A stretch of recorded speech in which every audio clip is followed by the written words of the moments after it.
Have you ever dived into a game that you have been really excited to play, but by the time you got to the end of it, while you did enjoy the experience, it just felt like so much was left off the table, similar to something like ordering your favorite dish at a restaurant, but they forgot the garnish on it? Because that is exactly how I felt by the end of Atelier Yumia. This has been a game I've been really looking forward to because out of all the RPG series I've played over the years, this is one of those series I've barely touched, but I've always been super curious about. I mean, the only Atelier game I fully beat before Yumia is the first Ryza game, and that game really felt so different from other RPGs because of how it weaved crafting into every part of the gameplay loop with its alchemy systems. It simply felt unlike anything else I've played, which is why I was so excited to play Yumia, because the idea of a darker and more mature version of that style of game sounded awesome to me. Though like I said, while I did enjoy the game, there are a lot of ups and downs to this game I'm going to be talking about, and there will be spoilers in this video as I cover those ups and downs, so consider this a warning. But now it's time I dove into Yumia, starting with what I feel is the main foundation of the game, and it's not the alchemy. While you would think that would be the case since it's what the Atelier games are known for, it's really the open world that is the true foundation that everything is built around, which when done right, open worlds can be very fun to engage with, and Yumia's open world ends up being one of those, mainly because of the alchemy aspect of the game.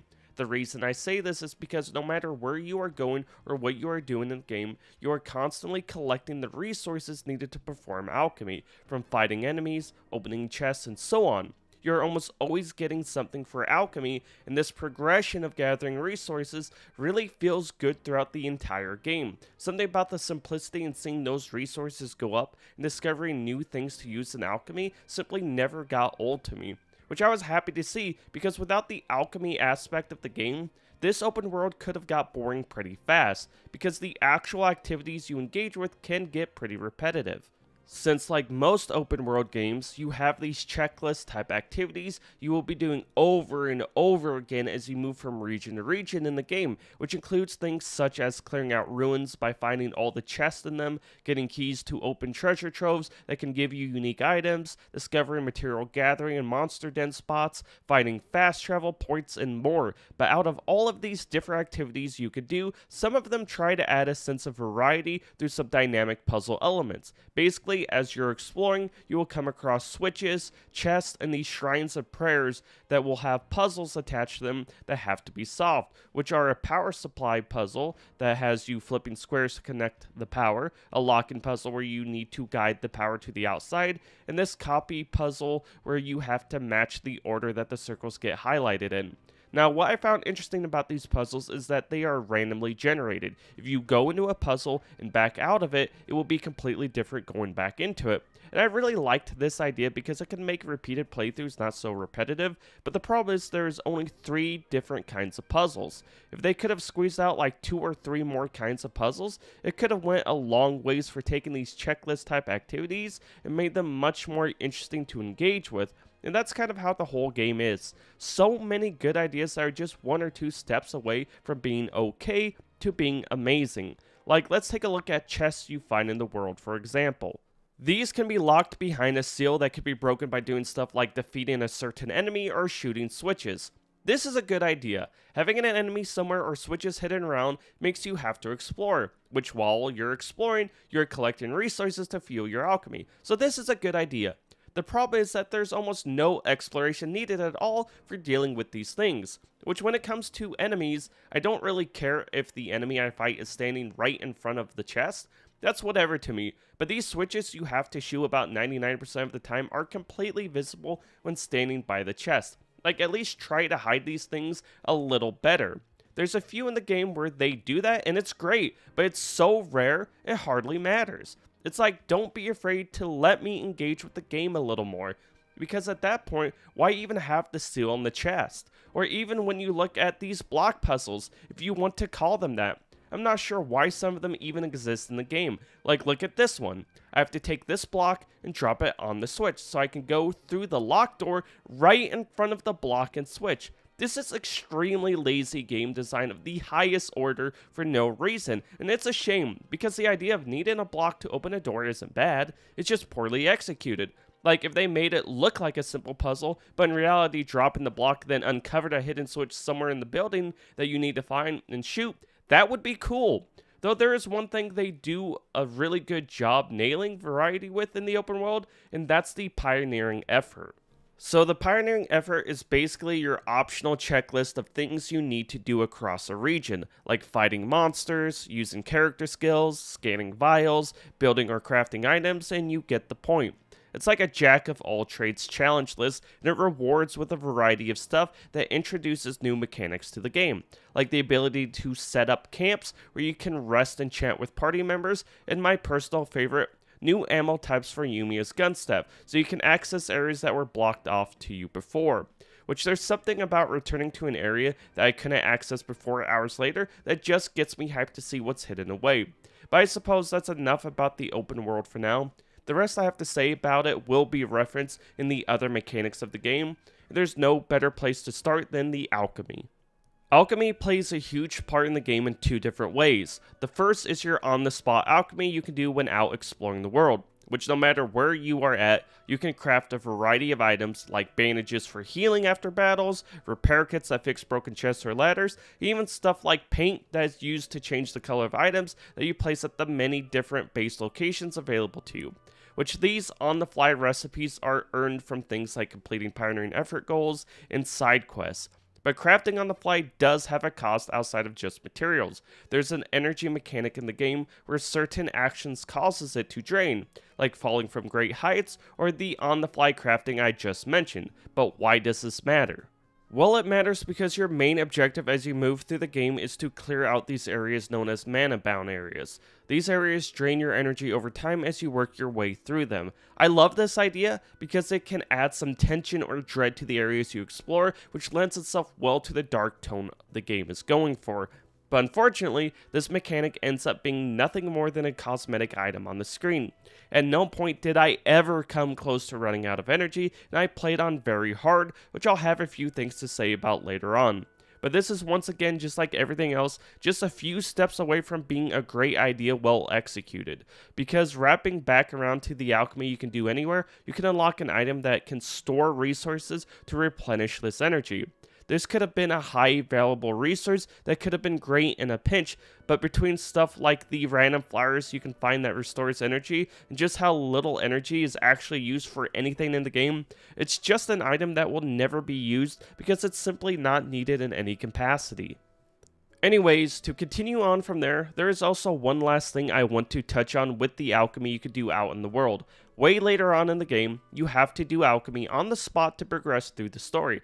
This is another great idea wasted away, not because it's poorly executed, but because why isn't this featured all over the game? Imagine if instead of shooting a switch to open that chest, or moving a block onto a switch, you had to use certain ingredients native to the region you're in to break that chest seal or unlock the door. Alchemy throughout the entire game is oddly in this middle ground of trying to decide if it should or shouldn't be the main focus of the game, which is why even though it's weaved into so many mechanics in the game, I ultimately said the game is more built around the open world than the actual alchemy of the game. But that's enough of that. Let's talk about the other alchemy you can do in the game, which is done when you're at an altar. So the alchemy you perform at altars starts off incredibly simple, but as you progress through the game, you can upgrade what you are able to do in a variety of ways. You have a skill tree where you spend skill points and prisms, which are earned from things like discovering new locations, completing shrines, crafting items, and so on. Then you have the recall station, which is used to unlock new items to craft and strengthen the base of those items before crafting, which is done by spending particles, which come in different elements that can be earned from stuff like interacting with mana geysers, or by taking on a rift crystal, a black crystal that creates a small mana bound area around it where you have to take on monsters to destroy it. But basically, through all these upgrades, it opens up what you're able to do more and more with alchemy to the point you can really fine tune and customize whatever you are making, whether that's weapons, armor, healing items, and so much more. But how does this process work? Well, I'll do my best to keep it simple. Basically, when creating, let's say, a new weapon for Yumia towards the end of the game, you will choose the weapon, then next you will choose from a list of skills to apply that can improve different aspects of the weapon. So we'll just say attack, for example. Then next you will have multiple cores that require some type of ingredient to activate them, which each core has their own benefits, like improving the quality, adding effects, and increasing trait slots, which allow you to insert trait crystals into them, which these provide various effects like adding poison to your attacks, making you do more damage to certain kinds of enemies, or even something like regenerating HP, which these can also be improved through a blending station where you mix trait crystals together to create new crystals. Anyways, after activating one of these cores, you then add materials to various slots. Some require certain materials that activate bonus effects, others take anything. But these materials have this resonance field that can interact with other material slots or collect the floating yellow mana in the area around it to improve the item you are making. Then from there you just keep adding in stuff till you finally build up your weapon or wherever else you are making. This entire process started off feeling so shallow to me, but by the end of the game, I was really enjoying it. Plus you have other things that expands what you can do, like item rebuilding, where you can improve an item you already made, or using something like the Forge to add additional effects to equipment. But that pretty much sums up the alchemy. It starts slow, but gets really good towards the back half of the game. And whenever I engage with this system, I felt like I was engaging with the true identity of the Atelier series. This is what makes this series so unique compared to other RPGs.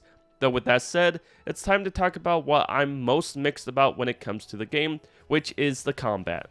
So I often talk about difficulty in the games I play, and when I do, I want everyone to understand I know difficulty is subjective, and I know you can do things yourself if you want a greater challenge in the game you are playing. But I also believe difficulty also serves the purpose of making the player engage with the systems and mechanics the devs have made, and if at any point those systems have no purpose to be engaged with, then the devs have failed at balancing the game, which Yumia falls in a weird spot when it comes to that, and this will be the first time I truly recommend playing a game on the hardest difficulty regardless of your skill level. Because for one, if for some reason you're not having fun, you can just change the difficulty at any time while playing the game, and two, the game is truly one of the easiest games I've played when it comes to combat.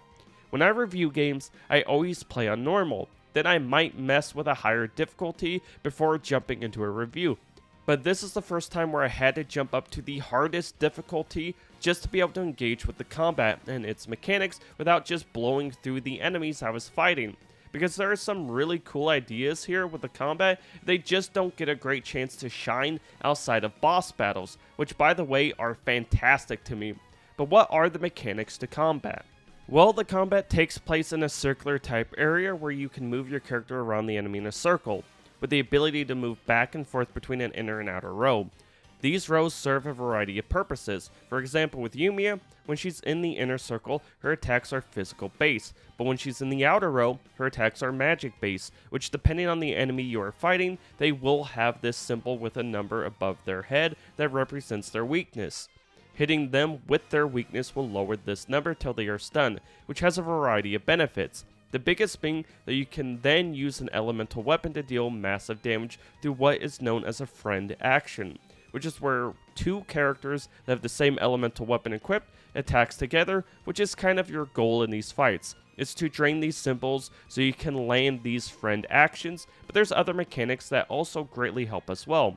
You can perfect guard or evade, which evading makes it so you not only get bonus damage, but you can perform a counter by switching to a different character that then lands an attack on an enemy, reducing their stats. Then on top of all of that, you have your battle rate and mana surge. Battle rate basically goes up over time during battles as you land attacks and dodge attacks, which gives some bonus effects like faster cooldowns for skills and growing your mana gauge, which when full can be unleashed as a mana surge, which depending on what character you control, they will enter a powered up state with special attacks, which this powered up state can be ended by unleashing an ultimate attack.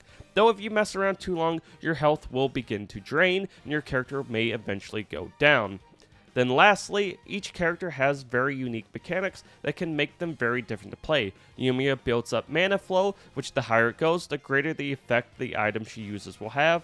Then someone like Rutger inflicts wounds to enemies by sacrificing his own HP, which then, when an enemy gets so many wounds built up, massive damage will be dealt to them. So these little passives characters have helps them stand out from the others. Also, you can attack enemies with Yumia's gun staff before engaging in battle to start with an advantage, which is always nice to see.